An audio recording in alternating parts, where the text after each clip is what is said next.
خب شوهر شما چند سال باز با نظرهای انتقادیشان در شبکه‌های اجتماعی و سامانه‌های خبری شناخته می‌شدند. آیا پیش از این حالت‌های فشار، دعوت، تعقیب از جانب مقامات نسبت شوهر شما صورت گرفته بود؟ بله جای داشت، اما فقط از روی همین نظرهای تنقیدیش و مقاله‌های تنقیدیش فقط زیر تعقیبی مقامات قرار داشت. ولی من نمی‌فهمم که او همچون یک ژورنالیست مثلا می‌نویسند که ژورنالیست آزاد است و طبق قانونگذاری نباید که برای فکرانیاش زیر تعقیب و تعقیبی مقامات قرار گیرد. فشارها چگونه بودند؟ هر دفعه دعوت میکردن، اشکارا بود دعوتشون، صحبت میکردن و جواب میدادن.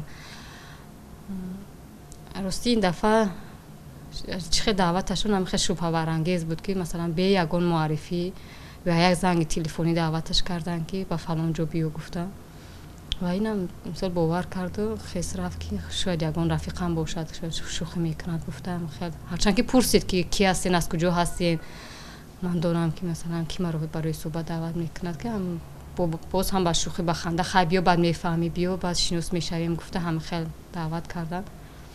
اما بعد وقتی که فهمیدیم او رو تعقیبم کردن تو از در خانه او رو گرفت با ماشین خیلی 36 تعقیب کرده تو همین شهر آمدن از خفاشو. مقامات شوهر شما را به برانگیختن کینه ادوات ملی و مذهبی گمانبر می‌دانند. شما با این اتهام تا کجا راضی هستید؟ ما راضی نیستیم با این اتهامی که مثلا طبق ماده 189 رو گناهکار میدونن، عیبدار میدونن، راضی نیستیم. چون که مثلا در رفتار و کردارهای یگان خیلی کینه و برانگیختن، کینه و ادوات ملی برانگیختن نیست. مثلا نمیدونم راستی یک عیب اساسی در چی است و حال برای ما اشکارم نیست. این قضیه چه خیلی نورشن، اما همه ماده که مثلا از گناهکار میدونن این نادرست است. پیشتر که مقامات ها دعوت میکردن چی میگفتند؟ در پرسش‌هاشون چی میپرسیدند و دلیر در این باره به شما چی میگفت؟ از روی همون مقاله، از روی همون نوشته هاش مثلا میپرسیدن.